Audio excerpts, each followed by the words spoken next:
Hey fellas, Ooh. Welcome to part 3 of ICM's 1/48 scale B-26B invader build. In this exciting episode, I show you how it all goes together. It's a really good kit. Had a few minor fit issues with the fuselage, and I think a lot of that was my fault. It's one of those deals when you have a bunch of different sections that you have to put together and then join those sections up. There's bound to be issues.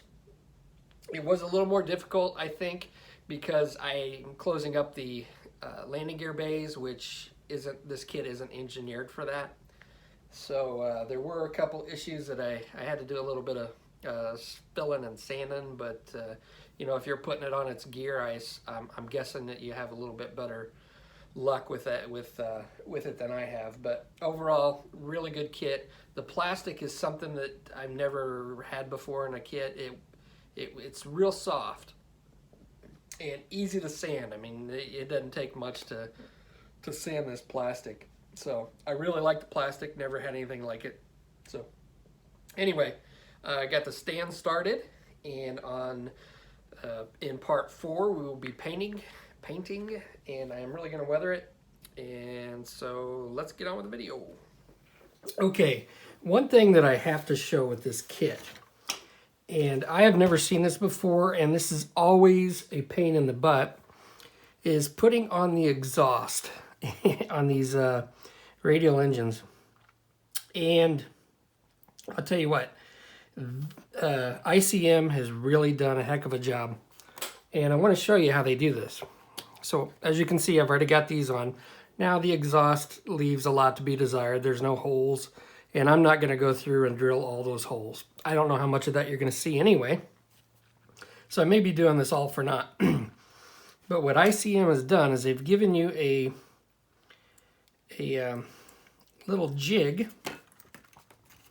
part number 34, and it fits on the back of the engine, and you don't glue it because it's not something that stays with the model. So what I did is I just taped it on here, and it allows you to line up these little exhaust pieces of exhaust, because they've got the spaces here where these fit in. So you line it up with the holes. Got it in the wrong way. And so I'm lining up with that hole.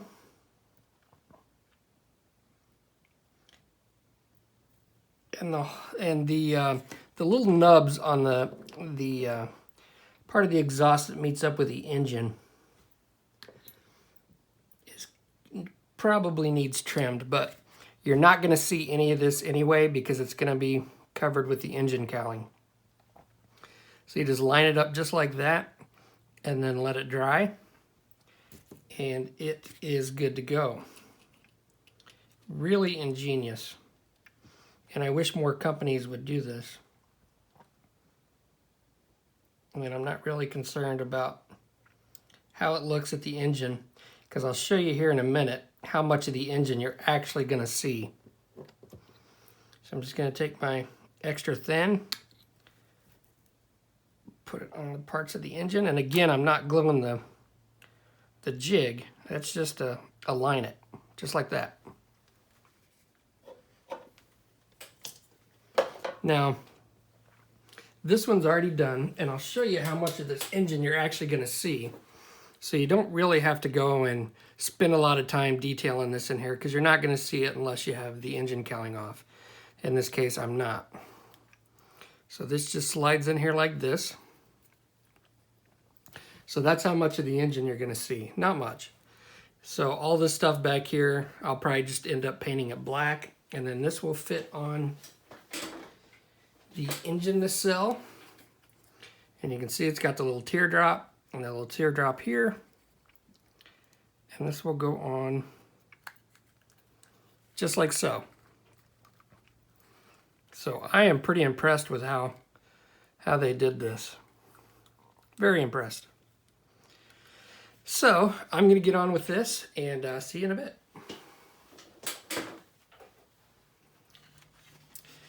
Okay, I want to take some time to talk about the wings, and I have been working diligently on this kit, and I've gotten pretty far. I've got this one almost completed. I just need to sand down the light right here on the edge. It protrudes just a little bit, but not bad.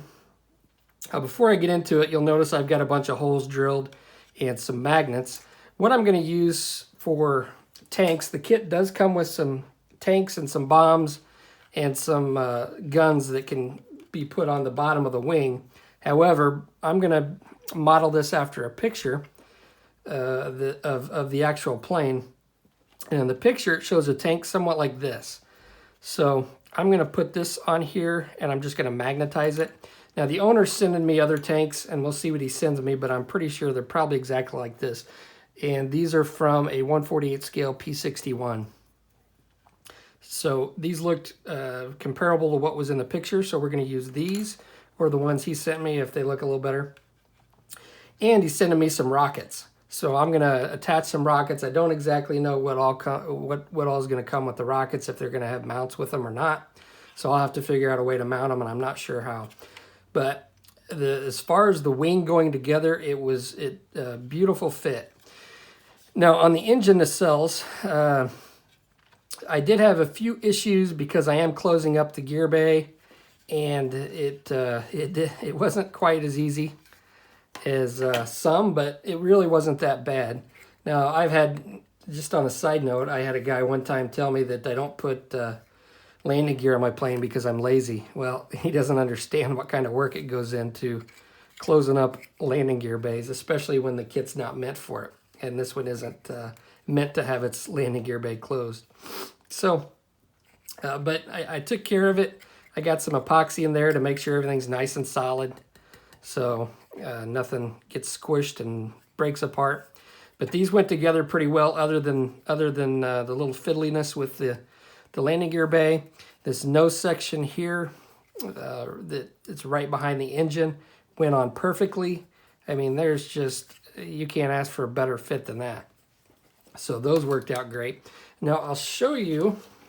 Now the plastic's pretty soft, so when I ran my bead along the leading edge, it really does ooze out. So you want to be careful that you don't use too much Tamiya extra thin, because it really does melt the plastic really well.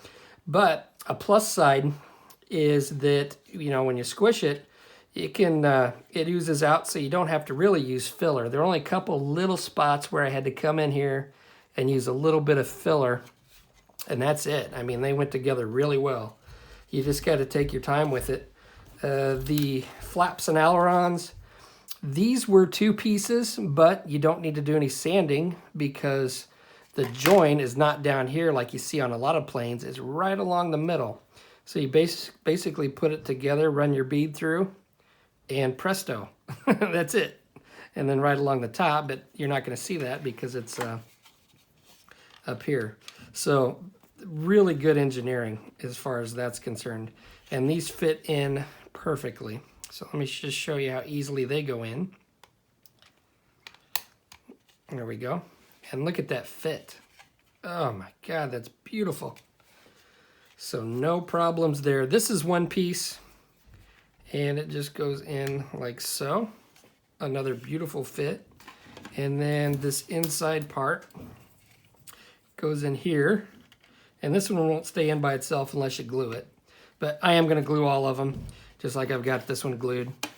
And I mean, you just can't ask for better than that. That's Tamiya quality right there. Good stuff. I've also test fitted the wing root, and it goes on the plane and looks perfect. So I don't anticipate any problems there. So overall, I am really pleased with this kit, and I'm going to get on with finishing up these wings, getting the nacelle attached. One other issue that I ran into with this one is when I attached the nacelle, I had a step right along here, and I did have to fill it in and sand it down. Wasn't that big of an issue. With this plastic being as soft as it is, it sands really easily. There's also a spot where it joins right here that probably needs to be filled in like I did on this one. But overall, I mean, not a problem whatsoever. So I'm going to get on with this and catch you in a bit. All right, well, I know I've already went over the wings, but I've got them all done. I think I still have a little bit of Mr. Surfacer up here that I need to take care of. So I'll just take some isopropyl alcohol. We'll get rid of that real quick. And a Q-tip. And you can use lacquer thinner. Now the hardware store lacquer thinner will eat this plastic. I mean, you can use it, but you want to wipe it once and then be done with it. Because if you rub it like what I'm doing now with the alcohol, it's just going to eat your plastic and rip it. Basically melt your plastic. So if you don't know what Mr. Surfacer is, and some people out there may not, let me show you. It's basically a primer slash filler, and it comes in several different consistencies. I've got some thicker stuff called Mr. Surfacer 500, and then the 1000. And it's basically just like a thick primer that you can use to fill small cracks. Now it does shrink a lot, but for areas like this where I've got just some crevices that I think are a little too wide that will stand out, I'll fill them with Mr. Surfacer, let it dry, and then I can come along with a Q-tip with isopropyl alcohol and rub the excess away.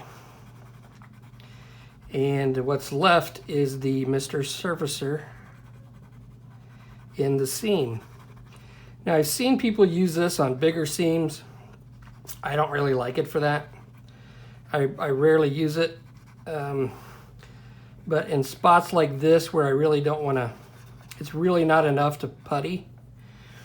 Now if we can look real close, one of the issues that I have with it is that it shrinks so much and that little holes will develop in it. And hopefully I can focus this. But right there and right there, they're little holes. So you just have to come back and keep keep trying to cover it. And this is going to be the third time. So basically you just take this. I use the top of the lid. And like I said, it's just like a primer. I'm just going to come in here and try to put it in there, and hopefully it goes down in those holes and covers them up. I may have to come along and make them bigger so I can fill it in, but okay. Now I'll let those dry, and then I'll come back again with the Q-tips and take care of that. But what I want to show you is how the wings are going to go together with all the ordnance that I have. Now the kit comes with a couple different bombs and some gun pods and a tank. But the picture that I'm wanting to copy has these kind of tanks. Now this was off of a P61 Black Widow. The owner sent me some other tanks, but these match the picture a lot better. I've sanded them down. I've airbrushed them with a metallic finish with AK Extreme Metal Aluminum. And now I'll go over and I'll paint them with a yellow Tamiya paint, and then I'll scratch them up and do a bunch of weathering on these. But these are the ones that I've had magnetized, and they fit right in here like that. I've also done a little scribing and some riveting. Not entirely 100% accurate, but I think it pretty much gives the feel of what we're going for. So they fit on there just like that. And then the owner sent me these little rockets. Now I'm not going to be able to magnetize these because there's just really no place to put a magnet. So I've had to move my holes. I showed you on the last segment where I drilled holes. Now they were just a little off, and I had drilled those holes based on the inside of the wing has little indentions where you're supposed to drill. So I assumed that at some point they were going to come out with rockets that go on this. Not with this specific kit, but I assume at some point they have molded it that way. So they already had the holes lined up. You just had to drill them out. but they obviously don't work with the rockets that the owner sent me. And so I had to move them, which wasn't that big of a deal. So at the end, we'll just have to glue them on after it's painted, which isn't that big of a deal. I don't like to do that, but they will fit in here just like so. And once we glue them in, they won't be falling off. And I may have to drill my holes out just a little bit bigger. But they'll fit in there just like that, and I got a row of 4 of them. Yikes, hopefully I didn't cut them too close.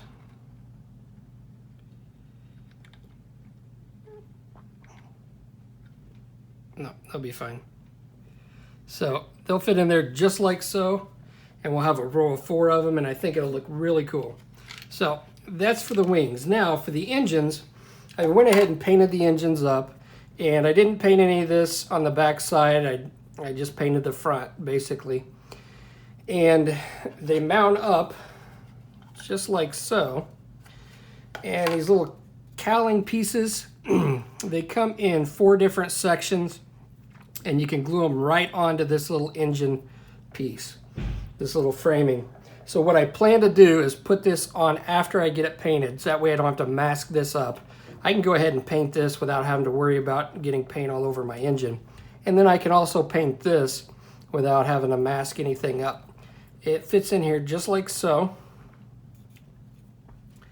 And if I were to put it together and put it on the plane, then I'm gonna have to paint it, you know, mask everything. But this will fit in here just like this. And I can put that on afterwards and don't have to worry about any extra masking, which is a plus. So I got that taken care of. Now let's take a look at the plane and what we've got going on there. All right, let's run through what I've got. Now, I did have a few fit problems, and it may have been error on my part, but this nose section, which I already went over, which is 4 different pieces, mates up to the fuselage, which is 2 pieces. Both sides come together. And in my experience, anytime you've got 6 different pieces all coming together in one point, there's a high likelihood that not everything's going to line up. Because you're off on one of those pieces, then it's going to throw the whole thing off, which is, I think, what happened here.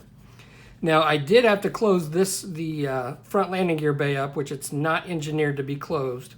So that was a little bit of a pain. I had to fill in a lot of area. And if you noticed on my last video, I had a white piece of styrene in here. And that was, I had glued that to the bottom so I could have an area in there that I could fill. Because if I just left that blank, I've just got an open space and my filler's not gonna stay in there. So that allowed me to use my CA metallic pigment, fill that in, sand it, get it flat, and then I just scribed the panel line along here where they open up. So wasn't that big of a deal, but it was kind of a pain. And I think that might have also thrown off a little bit on the nose. There's a step here, but I'm hesitant to sand it because I've got these little round things here where I assume the nose folds over, and I think it's gonna mess it up. This is gonna be a really hard thing to replicate. I could probably do it, but I really don't want to. And I think that little step right there, I'm just gonna have to deal with it. I think once I get paint on it, it's not gonna be that big of an issue. Now, I did remember to take my masking off, and there is a bit of a crack that is formed in the window. It's not noticeable really from the outside unless you turn it in an angle, but that sometimes happens with this brittle clear plastic. So, let's see, I've drilled my hole, and this was the only good place I could find to drill a hole to mount my acrylic rod. Not ideal, but it is what it is, and that's the best location I could find. It gave me enough room to stick a rod up in there, and I did use the straw inside of there, just like I did with the Huckabean build. I also cut the guns off and drilled the gun barrels and drilled holes right there, which I'm gonna insert the barrels back in there after I get it painted, because I knew fiddling with this thing, they're gonna break off. Because this is all one piece with the gun barrels sticking out. I just cut them and drilled them, and I'll replace the gun barrels because they're going to get broken off anyway. One thing, up here I did have to do a little bit of filling and sanding too. I ended up, this is some Mr. Surfacer that I've put on here and sanded as well. But I did use some filler up here and got that smooth and flush, and it looks pretty good. But I did have a little bit of a step up here that I want to take care of. That's going to be front and center, and I want to make sure that that looks really pretty. As far as the upper turret, what I've done, get this off of here, is I've put some really strong magnets up here this way, and I've got a small magnet up here. Now the magnets don't actually touch, but they're strong enough that it will hold this piece in place, and then you can turn it. So the owner will be able to turn the turret any way he wants. He can move it around, do whatever, but it'll hold it up there just like so with the magnets. And so that was a pretty good solution for that. Let's see, what else? Oh, just to show you the fit of the tail fin, the rudder, fits in here perfectly. And since this is going to be a separate green than the olive drab that I'm painting, look how good that fits. Oh my God, beautiful. I mean, that's a perfect fit there, guys. So what I'm just going to leave this off, and I'll glue it at the end. And I may not actually even have to glue it.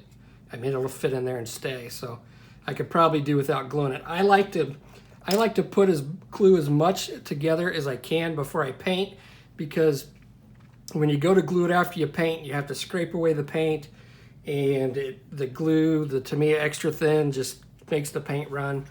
Just not a good thing. The fit of the wings is pretty awesome. They've got these two slots right here. Shine a little bit more light so we can see. But they've got these slots where these things kind of fit into. They're kind of flimsy, so I mean, it's not like it's gonna hold a lot, but you'll also be gluing it to the side of the plane as well. So you just fit those in there,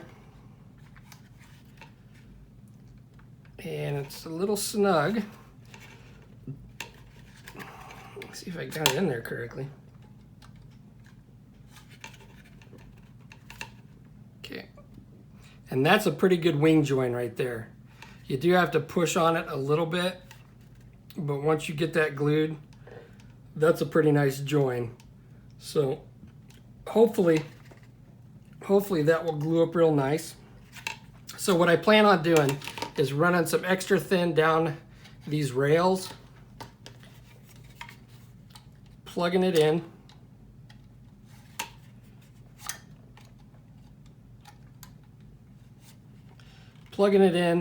holding it, and gluing it.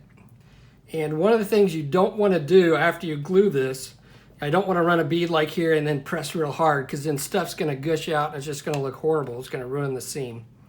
So I'm going to have to be pretty careful how I do this. I'll make sure that I'll figure out a way to hold it together and then glue it and just hold it and not push it in anymore. So, but there's the way the bottom looks. Really good, really impressed with that. The other wing's the same way. The horizontal stabilizers fit in really well. Look at that, perfect join. I mean, you can't ask for better than that, guys. So that shouldn't be a problem. Now, one thing I'm going to do before I start attaching the wings is I'm going to put the front canopy glass on. Oh. And this rear piece. Now, this rear piece has a like a turret in here, and I assume these are supposed to be periscopes. There's one on top and one on the bottom. Now, I set it in here and I glued the bottom, and then I kept it aligned because it does wiggle around a little bit with this top piece that kind of fits through there. So, you saw me rip the tape off earlier. What I did is I just used this to align this piece while I glued it down here, just so it wouldn't wiggle around and go all crazy on me. So I've got that locked down. You probably don't have to glue it, but I didn't like it wiggling and jiggling around in there. So I'm going to glue these on, and my fit is pretty good. And again, there may be a couple little gaps, but because it's not right up next to the glass, I'll be able to come in here. There's a lot of this area that is going to be painted over to match the exterior camouflage. So I can come in here and fill that in with putty or you know, whatever I need to fill it in with, but it looks like it's a really good fit. Same way with this back piece, fits nice and snug, just like so. And I'll glue these down with my Tamiya Extra Thin. So that's kind of where I'm at, guys. Once I get that done, since I am going to have the bay doors open, I've got those here. But they also give you, if you want to have it closed, they give you this piece for a closed bay. So I'll just use this to mask off that area, so I don't have to worry about getting paint up inside. I'll put some sticky tack in here, so it'll be a lot better than trying to fill that with foam and tape it up and stuff. So that's a plus. So that's where I'm at. It's going really well, other than the few fit problems that I had up here at the nose, and you know, a lot of that's probably my fault. But so far, everything's gonna looks like it's gonna fit really well. I'll get these all glued up, and once I do, we'll come back and we'll take a look at it. All right, I've got it all glued up and got it in primer. There might be a couple little spots that I need to take care of with some Mr. Surfacer, but it looks pretty darn good. You can see the seams along here are pretty darn good. You know, there's just a hint of a seam line right along the wing root, but you know what, I think that'll be okay. It's not going to be that noticeable. I glued it up. It wasn't hard to glue. I just had to hold it in the right spot and hold my breath. But it glued up quite nicely, and everything looks as expected. I've got the little shield on here to mask up my internal parts, and got my turret on top to mask up that area. So we are good to go. Now, before I sprayed the primer coat, I did spray the interior color on the clear parts up here. One thing I forgot to do is I forgot to add glass, the glass pieces that glue from the inside right down here below the horizontal stabilizer. So, not that big of an issue, is what it is. I can come back with some Testors clear glue and put it in there, and it will make a window for me once I'm done painting it. So, and I decided to leave the rudder off, paint it separately, and then just attach it, because you can dry fit it on there and it'll stay. I'm not even going to bother gluing it, so I don't have to worry about messing up my paint by gluing that. But everything else looks really good. I will show you some pictures, and on the next exciting episode, we'll get to painting this beast, and I'm really going to weather the heck out of it. So stay tuned for that. Thanks for watching, fellas.